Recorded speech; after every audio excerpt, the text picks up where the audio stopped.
poeira tenha perturbado. É um trabalho sujo, ainda mais pela poeira. Me dá isto. Vá vigiar o local do crime. Meu parceiro estava sentindo a pressão. Precisávamos urgentemente de férias.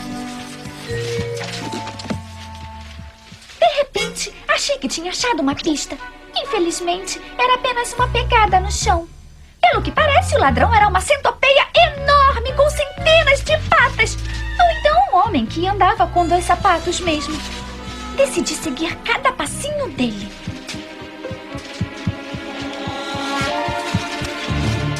Olha o que o titio trouxe para você.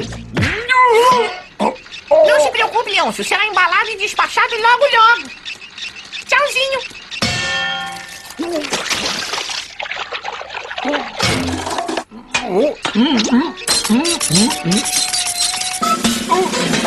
Que tipo de parceiro é lá do outro parceiro?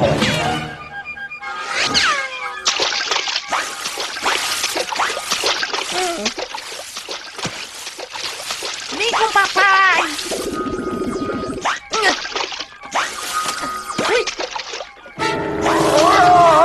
Papai! Eita! Quero sair divido com você!